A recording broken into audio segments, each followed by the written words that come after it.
ఓం సాయిరాం. బాబా భక్తులందరికీ కూడా నమస్కారం అండి. అందరూ కూడా సుఖంగా సంతోషంగా ఎప్పుడూ కూడా ఆనందంగా ఉండాలి అని చెప్పి ఆ బాబాగారి తరపున నేను కూడా మనస్ఫూర్తిగా కోరుకుంటున్నాను.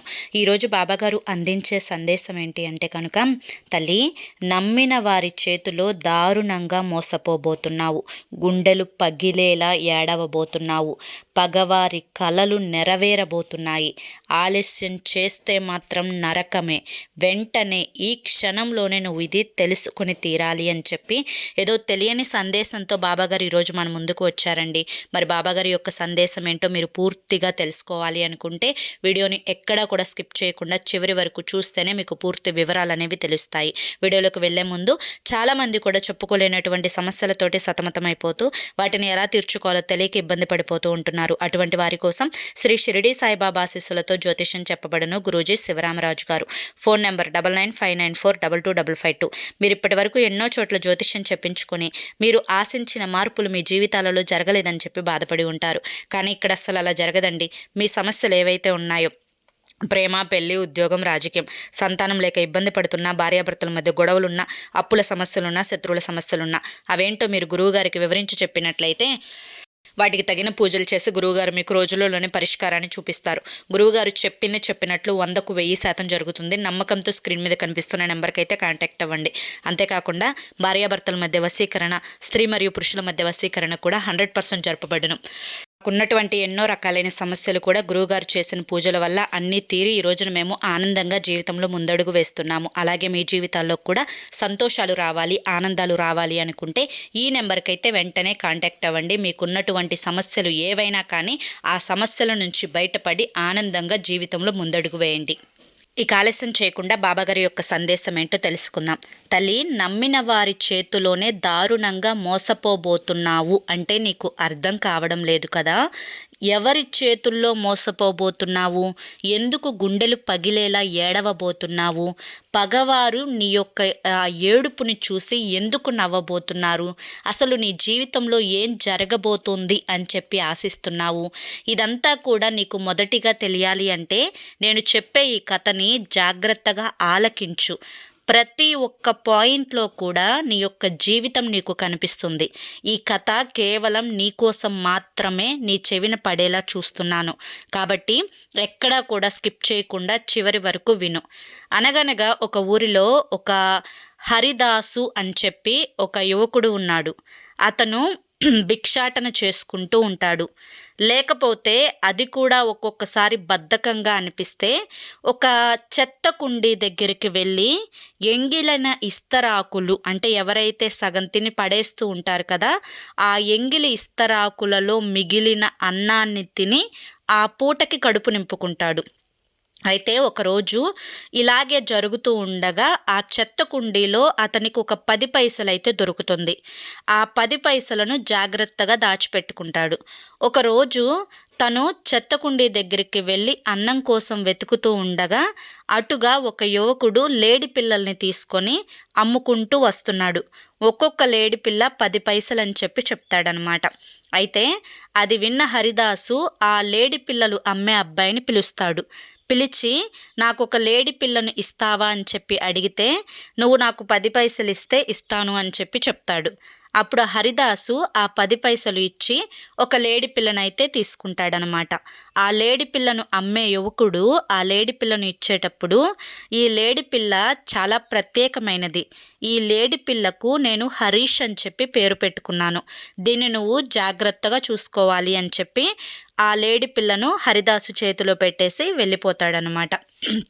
అప్పటి నుంచి కూడాను ఆ చెత్త కుండీలో ఏదైతే భోజనం దొరుకుతుందో ఆ దొరికిన భోజనంలో కొంచెం హరిదాసు తిని కొంచెం ఆ హరీష్కు, అంటే ఆ లేడి పిల్లకు పెడతాడనమాట. ఇలా కొన్ని రోజులు గడుస్తుంది. లేడి పిల్ల కూడా కొంచెం పెద్దదవుతుంది.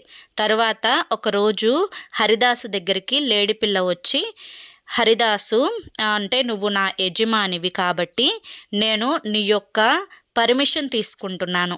నువ్వు ప్రతిరోజు కూడా చెత్త కుండీలో దొరికే ఆహారాన్ని నాకు పెట్టి నువ్వు కూడా తింటున్నావు. కానీ నువ్వు పెట్టే ఆ భోజనం ఏదైతే ఉందో అది నాకు ఏమాత్రం సరిపోవడం లేదు. ఇలాగే కొన్ని రోజులు గడిస్తే నేను మరణిస్తాను కూడా ఆకలితోటి. కాబట్టి నువ్వు నాకు అనుమతిని ఇస్తే కనుక నేను ఈ రోజు నుంచి నా ఆహారాన్ని నేనే సంపాదించుకొని తింటాను.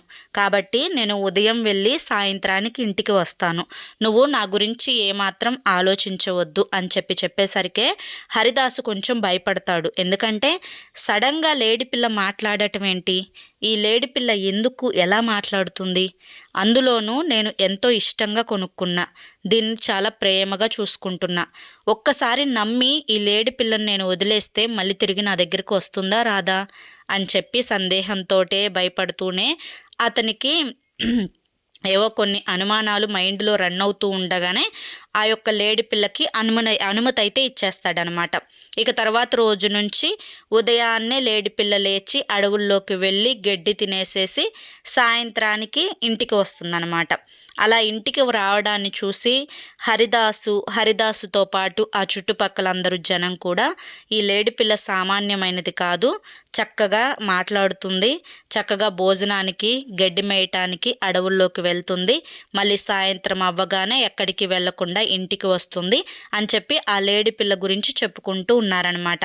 ఒకరోజు ఏం జరుగుతుంది అంటే కనుక ఆ లేడి పిల్ల రోజులాగానే అడవికి గడ్డి మేయటానికి వెళ్ళినప్పుడు ఆ లేడి పిల్లకి ఆ గడ్డి మధ్యలో ఒక వజ్రం అయితే కనిపిస్తుంది.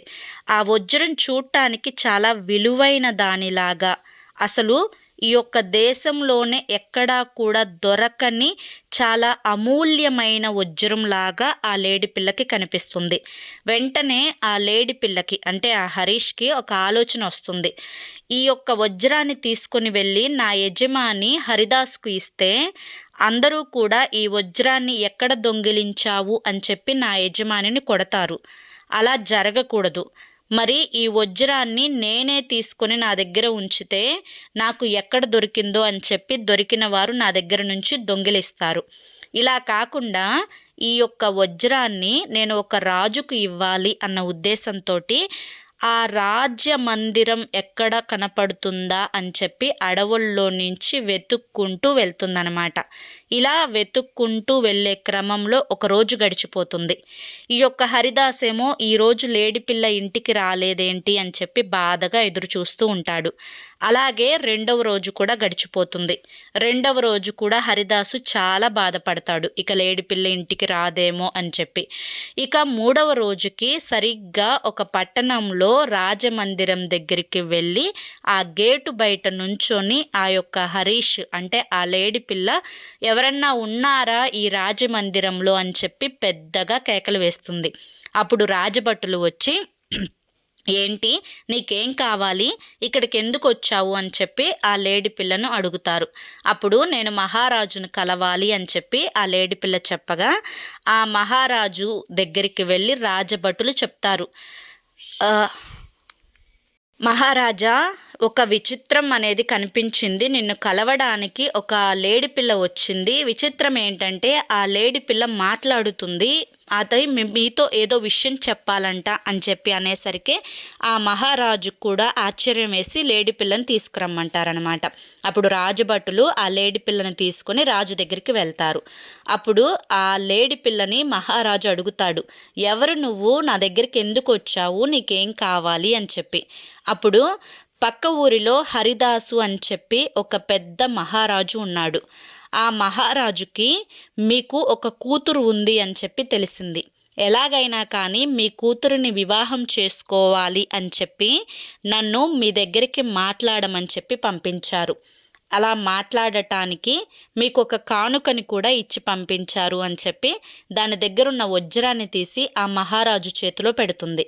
అప్పుడు మహారాజు ఆ వజ్రాన్ని తీసుకొని, ఈ వజ్రం చాలా విలువైనది, ఈ వజ్రం కొన్ని కోట్ల రూపాయల ఖరీదు ఉంటుంది, ఈ వజ్రాన్ని చిరుకానుక అని చెప్పి పక్క ఊరిలో ఉండే మహారాజు ఇచ్చారు అంటే ఇంకా ఆయనకి ఎన్ని ఆస్తులున్నాయో ఎన్ని అంతస్తులున్నాయో అతను ఎవరైనా కానివ్వు నా కూతురుకిచ్చి నేను వివాహం చేసేస్తాను అని చెప్పి మనసులో అనుకొని మీ యొక్క మహారాజు ఎవరో నాకు తెలీదు, కానీ అంటే ఇట్లా మాట్లాడే లేడి పిల్లను కూడా పెట్టుకున్నాడు అంటే అతని యొక్క హోదా ఏంటో తెలిసిపోతుంది అని చెప్పి అనుకొని, మీ మహారాజు ఎవరైనా కానివ్వండి, అతనికి ఏమీ లేకపోయినా పర్లేదు, నా కూతురు నీ యొక్క మహారాజుని వివాహం చేసుకుంటుంది, నేనిచ్చి పెళ్లి చేస్తాను అని చెప్పి మాట ఇస్తాడనమాట.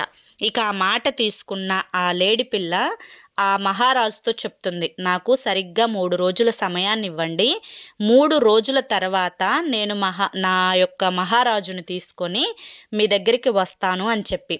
అప్పుడు ఆ లేడి పిల్ల ఆ యొక్క మళ్ళీ ఏదైతే ఆ అడవిలో నుంచి 3 రోజులు ప్రయాణం చేసింది కదా, ఆ 3 రోజులు ప్రయాణం చేసుకుంటూ హరిదాస్ దగ్గరికి వెళ్తుంది.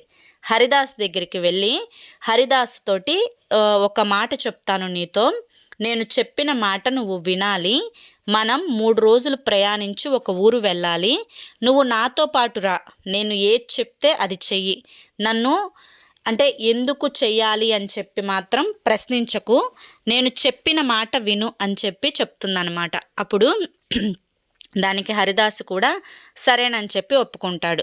ఇక తెల్లవారుజామున ప్రయాణం మొదలు పెడతారు. ఇక మొదటి రోజు అడవిలోనే గడుస్తుంది, రెండవ రోజు కూడా అడవిలోనే గడుస్తుంది. ఇక రెండవ రోజు హరిదాసు అలా కూర్చున్నప్పుడు ఆ లేడి పిల్ల తన యొక్క కాళ్ళతోటి హరిదాసుని విపరీతంగా కొడుతుందనమాట. అలా కొడుతున్నప్పుడు ఎందుకు కొడుతున్నావు నువ్వు అని చెప్పి అడుగుతాడు. ఇలా కొట్టడం వల్ల వెనుక కారణం ఒకటి ఉంది, నువ్వు అడగొద్దు అని చెప్పి చెప్పాను కదా, నువ్వు అడగొద్దు అని చెప్పి చెప్పిన తర్వాత సరేనని చెప్పి ఆ హరిదాసు కూడా సైలెంట్గా ఉంటాడు. ఇక 3వ రోజు వచ్చింది. అప్పుడు హరిదాసుకి ఈ యొక్క లేడి పిల్ల ఏం చెప్తుంది అంటే, నేను వచ్చేంత వరకు కూడా నువ్వు ఇదే స్థానంలో ఉండు, నేను మళ్ళీ 2 రోజుల్లో తిరిగి వస్తాను, నువ్వు ఇక్కడి నుంచి ఎక్కడికన్నా వెళ్ళిపోతే కనుక నువ్వు మరణిస్తావు, కాబట్టి ఇక్కడే నువ్వు ఉండాలి అని చెప్పి మాట తీసుకొని ఆ లేడి పిల్ల ఆ మహారాజు దగ్గరికి 2 రోజులు ప్రయాణించి వెళ్తుందనమాట. అలా వెళ్ళిన తర్వాత మహారాజు ఆ లేడి పిల్లను అడుగుతాడు, ఏంటి నువ్వు ఒక్కదానివే వచ్చావు, మీ మహారాజు ఏడి అని చెప్పి. అప్పుడు ఆ లేడి పిల్ల ఏడుస్తూ, మహారాజా, దారిలో దారి దుండగులు, అడవి దుండగులు మా మహారాజు మీద అంటే దెబ్బలాడారు, తన యొక్క బట్టలను, విలువైన నగలను, మేము తీసుకొస్తున్నటువంటి కానుకలను అన్నింటినీ కూడా దొంగిలించి వెళ్ళిపోయారు, కాబట్టి మా మహారాజు ఎంతో గాయపడ్డాడు, తను ఇప్పుడు ఆ విధంగా మిమ్మల్ని కలవడానికి ఇష్టపడటం లేదు, పైగా మా మహారాజు ఒంటి మీద బట్టలు కూడా లేవు అని చెప్పి ఆ లేడి పిల్ల చెప్తుందనమాట. దానికి ఆ యొక్క మహారాజుకి చాలా బాధ వేసి వెంటనే రాజభటుల్ని పిలిచి, మన యొక్క రాజమందిరంలో ఏవైతే అన్నింటికంటే ఖరీదైన బట్టలు ఉన్నాయో అవి ఈ లేడి పిల్లతో పాటు మీరు కూడా వెళ్ళి అక్కడ మహారాజు గాయపడ్డాడంట, అతనికి ఇవ్వండి అని చెప్పి చెప్తుందనమాట. ఆ రాజు చెప్తాడు. అప్పుడు ఆ లేడి పిల్ల అడ్డగిస్తుంది, లేదు, మా మహారాజు ఒంటి మీద బట్టలు లేవు, మీరెవ్వరూ కూడా రావటానికి వీల్లేదు, కేవలం నేను మాత్రమే బట్టలు తీసుకొని వెళ్తాను, తరువాత మేమిద్దరం కలిసి వస్తాము అని చెప్పగా ఆ మహారాజు సరే అని చెప్పి అంటాడు. ఇక ఈ లేడి పిల్ల ఏం చేస్తుంది, ఆ బట్టలు తీసుకొని హరిదాస్ దగ్గరికి వెళ్ళి ఆ యొక్క రాజులు వేసుకునే బట్టలు, చాలా విలువైన బట్టలు, ఇంతవరకు హరిదాసు అవి ఎప్పుడూ కూడా చూడలేదు, అంత చక్కగా అందంగా ఉన్నాయి, శుభ్రంగా స్నానం చేసి బట్టలు వేసుకో అని చెప్పి లేడి పిల్ల హరిదాస్కి ఆ బట్టలు ఇస్తుంది. ఇక ఆ లేడి పిల్ల మాటలు విన్న తర్వాత హరిదాసు లేచి శుభ్రంగా ఆ గాయాలన్నీ కడుక్కొని స్నానం చేసి ఆ బట్టలు వేసుకుంటాడు. ఆ వేసుకున్న తర్వాత నిజంగా ఒక రాజకుమారుడిలాగా కనిపిస్తాడు హరిదాసు. అప్పుడు ఆ లేడి పిల్ల, నువ్వు నా వెనుకే రా, నువ్వు ఏం మాట్లాడొద్దు, నేనే అంతా మాట్లాడతాను, ప్రతిదీ నేనే చూసుకుంటాను అని చెప్పి నా వెనుక నువ్వు సైలెంట్గా వచ్చేసేయ్ అని చెప్పి చెప్తుందనమాట. అప్పుడు ఆ లేడి పిల్లతో పాటు హరిదాసు కూడా రాజమందిరానికి వెళ్తాడు. ఆ యొక్క మహారాజు బట్టల్లో చూసిన హరిదాసును చూసి ఆ యొక్క మహారాజు ఎవరైతే ఉంటాడో చాలా సంతోషపడిపోతాడు. చాలా అందంగా ఉన్నాడు నా అల్లుడు అని చెప్పి. అప్పుడు లేడి పిల్ల వెంటనే ఆ రాజుగారి దగ్గరికి వెళ్ళి కాళ్ళకు నమస్కరించుకో అని చెప్పి చెప్తుంది. అప్పుడు ఆ లేడి పిల్ల మాటలు విని హరిదాసు ఆ రాజుగారి యొక్క కాళ్ళకు నమస్కరించుకొని దండం పెట్టుకోగానే వెంటనే ఆ రాజు అతన్ని కౌగిలించుకొని నువ్వే నా అల్లుడివి, నా అల్లుడు గారు నువ్వు అని చెప్పి ఒక హోదానైతే ఇచ్చి కిరీటాన్ని పెట్టి తన కూతురికైతే చెప్పినట్లుగానే వివాహం చేస్తాడనమాట. ఇలా వివాహం ఇద్దరిది కూడా జరిగిపోయిన తర్వాత 2 రోజులు 3 రోజులు గడుస్తుంది. ఈ 3 రోజులు గడిచిన తర్వాత ఆ యొక్క లేడి పిల్ల హరిదాస్ దగ్గరికి వెళ్ళి నాకు ఒక ముఖ్యమైన పని ఉంది, నేను 4 రోజుల తర్వాత ఇక్కడికి వస్తాను, నువ్వు అప్పటి వరకు మహారాణితోటి అంటే ఆ రాజకుమార్తెతోటి ఆనందంగా ఉండు, ప్రశాంతంగా ఉండు, 4 రోజుల తర్వాత వచ్చి నేను నిన్ను తీసుకొని వెళ్తాను అని చెప్పి చెప్పగా సరేనని చెప్పి ఆ లేడి పిల్లను ఒక్కసారి కౌగిలించుకొని ఆ యొక్క లేడి పిల్లకి బాయ్ చెప్తాడనమాట. అంటే సరే వెళ్ళిరా అని చెప్పి చెప్తాడు. అప్పుడు లేడి పిల్ల కూడా మహారాజు దగ్గరికి వెళ్ళి నాకు 4 రోజులు మా రాజుగారు ఎవరైతే ఉన్నారో హరిదాసు రాజుగారు ఆయన మా యొక్క రాజ్యానికి వెళ్ళి అక్కడ అన్నీ కూడా రాణిగారికి అంటే రాజకుమార్తెకు తన భార్యకు అన్నీ సిద్ధం చేయమని చెప్పి తన రాజమందిరాన్ని అలంకరించమని చెప్పి పంపించబోతున్నారు. నేను అక్కడికి వెళ్తున్నాను. 4 రోజుల తర్వాత మా యొక్క యువరాజు యువరాణి ఇద్దరినీ కూడా నేను లాంఛనాలతోటి రాజమందిరానికి తీసుకొని వెళ్తాను అని చెప్పి అక్కడ రాజుగారికి మాటిచ్చి లేడిపిల్ల బయలుదేరుతుందనమాట. ఆ లేడిపిల్ల బయలుదేరుతూ మనసులో అనుకుంటుంది, నేను ఇప్పుడు హరిదాసుకి ఒక మంచి రాజమందిరాన్ని ఏర్పరచాలి, ఎక్కడ దొరుకుతుంది రాజమందిరం అని చెప్పి అనుకుంటూ ఒక ఊర్లోకి అయితే వెళ్తుంది.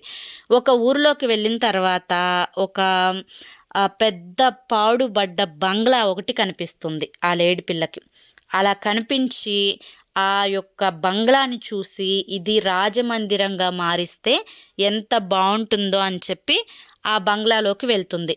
అలా వెళ్ళిన తర్వాత ఈ యొక్క లేడి పిల్లకు ఒక పెద్ద ఆవిడ కనిపిస్తుంది.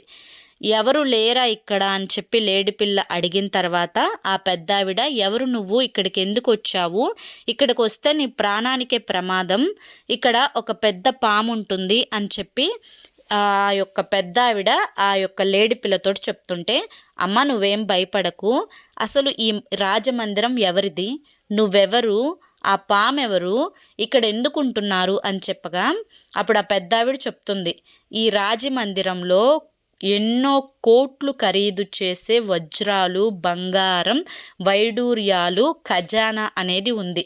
ఇది వెనకటి రోజుల్లో రాజులది. ఈ ఖజానా అంతటికీ కూడా ఒక 5 తలల నాగుపాము కాపలా ఉంటుంది. ఎవరైనా కానీ ఈ రాజమందిరంలోకి కొత్త వాళ్ళు వస్తే ఆ పాము తన కాటుతోటి చంపేస్తుంది. నేను ఈ రాజమందిరాన్ని శుభ్రం చేస్తూ ఉంటాను కాబట్టి నన్ను ఏమీ చెయ్యదు ఆ పాము. నువ్వు ఇక్కడే కొంచెం సేపు ఉంటే ఆ పాము వచ్చి నిన్ను కాటేస్తుంది అంటే, లేదమ్మా నువ్వేమీ భయపడకు, నేను ఈ యొక్క రాజమందిరాన్ని నా యజమానికి ఇద్దాము అని చెప్పి అనుకుంటున్నాను.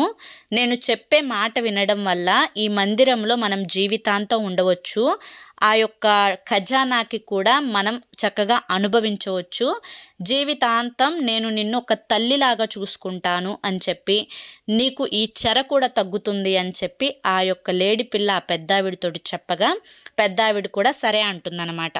ఇక ఇద్దరూ కలిసి ఒక ప్లాన్ వేసుకొని ఆ పాము వచ్చే సమయానికి ఒక అంటే ఉచ్చు లాంటిది తయారు చేసి ఆ పాము మెడకి ఉచ్చు బిగించి దాన్ని ఉరి తీసి చంపేస్తారు. ఆ పాము చచ్చిపోవడంతో ఆ పెద్దావిడ చాలా సంతోషిస్తుంది. తర్వాత ఆ లేడి పిల్ల పెద్దావిడితో చెప్తుంది, అమ్మా నేను నా యొక్క యజమానిని తీసుకురావడానికి వెళ్తున్నాను, నేను తిరిగి వచ్చేసరికే 4 రోజులు సమయం పడుతుంది. ఈ 4 రోజుల్లో ఈ యొక్క రాజమందిరాన్ని చక్కగా అలంకరించి అందంగా సిద్ధం చేసి పెట్టండి. ఈ యొక్క నా యజమానితో పాటు ఒక యువరాణి తన భార్య, వాళ్ళ యొక్క తండ్రి గారు మహారాజు గారు, కొంతమంది భటులు వీళ్ళందరూ వస్తారు. కాబట్టి రాజమందిరంలో ఏ విధమైన ఏర్పాట్లు ఉంటాయో అవన్నీ ఇక్కడ సిద్ధంగా ఉండాలి అని చెప్పగా ఆ పెద్దావిడ సరే అంటుందన్నమాట. ఇక ఈ యొక్క లేడి పిల్ల ఏదైతే హరీష్ ఉన్నాడో ఆ లేడి పిల్ల తన యొక్క యజమాని దగ్గరికి మళ్ళీ అడవిలో ప్రయాణిస్తూ వెళ్ళగా 2-3 రోజులు టైం పడుతుంది. తర్వాత ఆ యొక్క రాజమందిరానికి చేరుకోగానే ఆ యొక్క లేడి పిల్లను చూసి హరిదాసుకు చాలా సంతోషం వచ్చి వెంటనే దగ్గరికి వెళ్ళి హత్తుకుంటాడనమాట. అలా హత్తుకున్న తర్వాత ఇక మనం బయలుదేరే సమయం వచ్చింది, నీకోసం అని చెప్పి ఒక రాజమందిరాన్ని నేను సిద్ధం చేశాను, అక్కడికి వెళ్ళిపోదాం మనం రేపు అని చెప్పగా ఇక సరేనని చెప్పి ఆ యొక్క హరిదాసు కూడా ఒప్పుకుంటాడు. ఇక తర్వాత తెల్లవారుజామున హరిదాసు, తన భార్య, మహారాజు, కొంతమంది రాజభటులు ఆ యొక్క యువరానికి ఇవ్వాల్సినటువంటి కట్నాలు, కానుకలు, వజ్రాలు, వైడూర్యాలు, ఖజానా ఇవన్నీ కూడా తీసుకొని అడవిలో నుంచి ప్రయాణం మొదలు పెట్టగా సరిగ్గా 4వ రోజుకి ఆ బంగ్లా దగ్గరికి వెళ్తారు. ఆ బంగ్లా దగ్గరికి వెళ్ళిన తర్వాత ఈ పెద్దరాజు ఎవరైతే ఆ పిల్ల నాన్నగారు ఉన్నాడో ఆయన ఆ మందిరాన్ని చూసి చాలా బాగుంది, చాలా పెద్ద రాజమందిరం, నిజంగా ఈ హరిదాసు అనే రాజు చాలా పెద్ద రాజు, చాలా ఖజానా ఉంది ఇక్కడ అని చెప్పి అవన్నీ చూసి సంతోషపడుతూ ఉంటాడనమాట. ఇక కొన్ని మర్యాదలు ఇవన్నీ కూడా జరిగిన తర్వాత తన ఇంటికి వెళ్ళిపోతాడు ఆ పెద్దరాజు, అంటే ఆ పిల్ల నాన్న. తర్వాత ఈ యొక్క హరిదాసు అందరూ వెళ్ళిపోయిన తర్వాత లేడి పిల్ల దగ్గరికి వచ్చి అసలు ఇదంతా ఏంటి, ఈ రాజమందిరం ఎక్కడిది, ఈ ఖజానా ఎక్కడిది, నువ్వు ఇదంతా ఎలా చేయగలిగావు అని ఏమాత్రం కూడా ప్రశ్నించకుండా, అసలు ఇది ఎక్కడి నుంచి వచ్చింది అని కూడా అడగకుండా ఆ యొక్క యువరాణితోటి చక్కగా భోగభాగ్యాలు అనుభవిస్తూ తన యొక్క లోకంలో, వేరే లోకంలో అంటే ప్రేమ లోకంలో, డబ్బు లోకంలో పడి ఈ లేడి పిల్లను కూడా మర్చిపోయాడు. ఈ లేడి పిల్ల కోసం ఆ రాజమందిరం బయట ఒక చిన్న కుటీరం లాంటిది ఏర్పాటు చేశాడు. ఆ లేడి పిల్లకి కావలసినవన్నీ కూడా ఆ పెద్ద ఆవిడ, తిండి అన్నీ కూడా పెద్ద ఆవిడ చూసుకుంటూ ఉంటుందన్నమాట. సడన్గా ఒక సంవత్సరం గడిచిన తర్వాత లేడి పిల్లకి కొద్దిగా జబ్బు చేస్తుంది. జబ్బు చేసినప్పుడు ఆ లేడి పిల్ల పెద్ద ఆవిడతో అంటుంది, అమ్మ నాకు ఒంట్లో బాగాలేదు అని చెప్పి నా యజమానికి చెప్పు, ఒక్కసారి నా యజమానిని నాకు చూడాలనిపిస్తుంది అని చెప్పగా ఆ లేడి పిల్ల బాధ చూడలేక పెద్ద ఆవిడ ఏడుస్తూ యువరాజు దగ్గరికి వెళ్ళి, మహారాజా, లేడి పిల్ల అంటే హరీష్ చాలా అనారోగ్యంతో బాధపడుతున్నాడు, మిమ్మల్ని చూడాలి అని చెప్పి అనుకుంటున్నాడు, ఒక్కసారి మీరు వచ్చి కనిపించండి, తనకి ఏదన్నా వైద్యాన్ని అందించండి అని చెప్పగా ఏదో ఒక చిన్న లేడి పిల్ల ఏదో 10 పైసలు పెట్టి కొన్నాను, దాన్ని చూడటానికి నేను రావటం ఏంటి, ఎర్రజొన్నలు పెట్టేసేసి తన ఆరోగ్యం బాగైపోతుంది, నేను రావాల్సిన పని లేదు, వెళ్ళిపో అని చెప్పి గదిమేసరికి అక్కడి నుంచి ఆ పెద్ద ఆవిడ ఆ హరీష్ దగ్గరికి వచ్చి జరిగిందంతా చెప్తే ముందు నమ్మలేదు ఆ లేడి పిల్ల.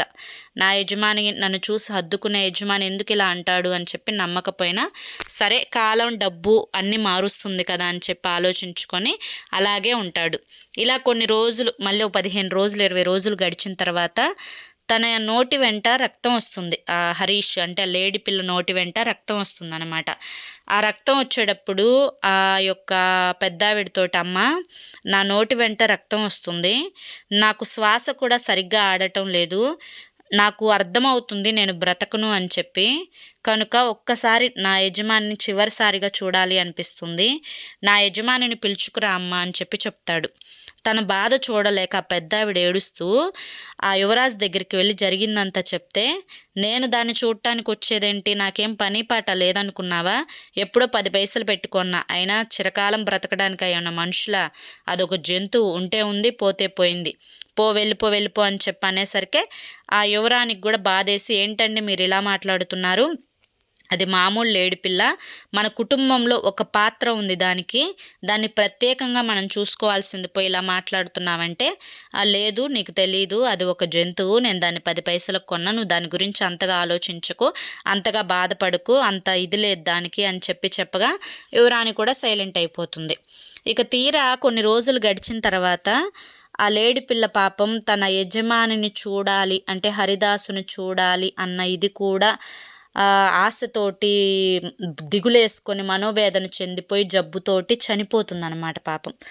చనిపోయిన తర్వాత ఈ పెద్దావిడ దాన్ని ఎంత లేపినా కూడా హరీషు హరీషు అని చెప్పి ఎంత లేపినా కూడా లెగవపోయేసరికి ఆవిడకు దుఃఖం ఆగక పరిగెత్తుకుంటూ మహారాజు దగ్గరికి వెళ్ళి హరీష్ చచ్చిపోయాడు అని చెప్పేసరికి పోనీ చచ్చిపోతే అదేమన్నా మనిషా, నేను 10 పైసలకు కొన్నా, అది ఎంతకాలం బతుకుతుంది, పోతే పోయింది అని చెప్పి వదిలేసేసే అని చెప్పి దాన్ని తీసుకెళ్ళి పాత బావిలో పడేసేయండి అని చెప్తాడు. అప్పుడు ఆ భార్యకి బాధ వేస్తుంది అనమాట. అదేంటి ఇలా మాట్లాడుతున్నారు, మీరు ఇంత కఠినంగా మాట్లాడుతున్నారేంటి, అది మన కుటుంబంలో ఒక సభ్యురాలు చనిపోయిందంటే కనీసం దానికి మర్యాద కూడా లేకుండా నువ్వు రాకపోయావు, నేను వెళ్తానని చెప్పి వెంటనే జరిగిందంతా తన తండ్రికి లేఖ రాసి ఆ యువరాణి ఆ లేడి పిల్ల దగ్గరికి వచ్చి దాన్ని దగ్గరికి తీసుకుందాము అని చెప్పి అనుకునేసరికి ఈ యువరాజు కూడా బయటికి వచ్చి రాజభటులకు చెప్పి దాన్ని బావిలో పడేపిస్తాడనమాట.